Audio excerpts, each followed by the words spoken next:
Alors, Clément, 20 ans, vous êtes en 10 000 $. Il y a 2 semaines, vous avez gagné votre premier match en Challenger. Euh, Vos aspirations pour cette année?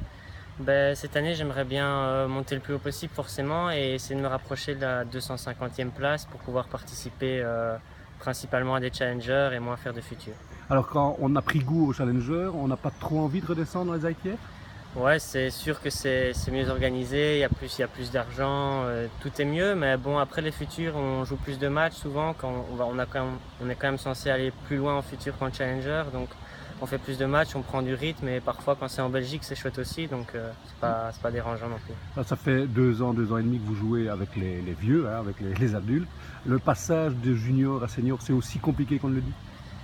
C'est compliqué, ouais, c'est pas si facile, ça change fondamentalement. En junior, on est quand même souvent mis sur un piédestal quand on est allé assez bon en junior, on joue les gros tournois, on fait déjà des grands chelems, donc forcément on a l'impression qu'on est déjà arrivé alors qu'en fait on est nulle part et du coup de repartir parfois dans des futurs, dans des endroits où c'est pas très bien organisé, où c'est pas terrible, donc c'est difficile au début mais on s'y fait et après ça va vite. Vous, vos espoirs, ça reste le top 100 évidemment, et rentrer dans tous les tableaux du Grand Chelem. Ouais, bien sûr, l'objectif c'est toujours atteindre le top 100 le plus rapidement possible.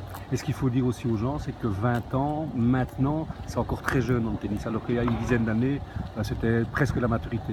Ouais, mais non, la moyenne d'âge du top 100 augmente d'année en année. Les top 100 sont de plus en plus âgés, donc c'est de plus en plus difficile. Mais voilà, après, il y en a qui arrivent aussi en étant assez jeunes. Ça dépend vraiment de la personne et voilà. Alors parlez-nous un peu de votre environnement, vous vous entraînez où, comment? Donc, je m'entraîne à l'AFT, ici à Mons, à la Sapinette, avec mon entraîneur Arnaud Fontaine et Omar Salman aussi.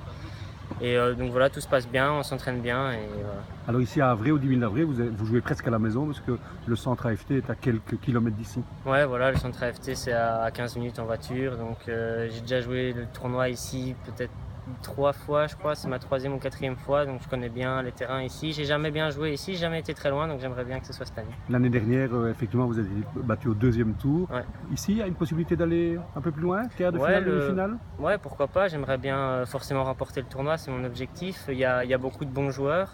Il y a des joueurs un peu plus âgés qui sont redescendus au classement, comme Niels ou Maxime Otom, mais qui restent quand même de très bons joueurs. Donc il y a du beau monde, mais il y a moyen de faire quelque chose. Le circuit belge, c'est vraiment important d'avoir autant d'ITF en Belgique. C'est bien au début pour prendre les premiers points, pour se lancer sur le circuit. Et puis après, voilà, ça nous permet aussi de dépenser moins d'argent, forcément, de jouer en Belgique, devant la famille. Et c'est surtout financièrement, c'est un bon avantage. Merci Clément.